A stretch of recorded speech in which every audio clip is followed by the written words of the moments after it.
आज देशभरातील medical stores बंद असणार आहेत, कारण देशभरातील औषध विक्रेते आणि फार्मसिस्ट संपावर जाणार आहेत। ऑनलाईन औषध विक्रीला विरोध करण्यात आलेला आहे। 12,50,000 विक्रेते या संपामध्ये सहभागी होणार आहेत। देशभरातील औषध विक्रेते आणि फार्मसिस्ट संघटना आता ऑनलाईन औषध विक्री विरोधात आक्रमक झालेल्या आहेत। आज या औषध विक्रेत्यांनी एकदिवसीय राष्ट्रव्यापी बंदची घोषणा केलेली आहे। लाखो मेडिकल दुकानं बंद राहण्याची शक्यता आहे। All India chemist and druggist association यांच्या नेतृत्वाखाली हा आंदोलनात्मक बंद आयोजित करण्यात आलेला आहे। संघटनेच्या दाव्यानुसार देशभरातील सुमारे 12,50,000 औषध दुकानदार या संपामध्ये सहभागी होऊ शकतात।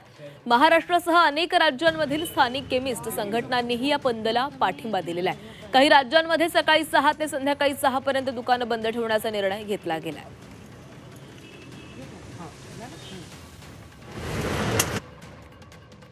20 मे 2026 रोजी केमिस्टचा बंद, ज्याला आपण सामान्य भारत केमिस्ट बंद म्हणतो। आता माझ्यासाठी मगाशी जसं म्हटलं की drug and cosmetic act rule 45 नुसार हा व्यवसाय अजूनपर्यंत ऑनलाईन सेल ऑफ मेडिसिन किंवा इंटरनेट मेडिसिन होतो हा बेकायदेशीर आहे।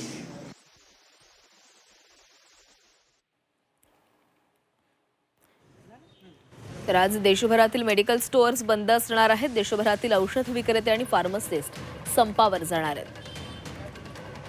ऑनलाईन औषध विक्रीवर कठोर नियमन करा, डीप डिस्काउंटिंग थांबवून समान व्यापार संधी द्या, प्रिस्क्रिप्शनची कडक तपासणी करा, नॉन फार्मसिस्ट मालकांना दुकानं चालवण्यास प्रतिबंध आणा, फार्मसी मार्जिन रेशनलाइज छोट्या केमिस्टना संरक्षण द्या, अशा मागण्या करण्यात आलेल्या आहेत।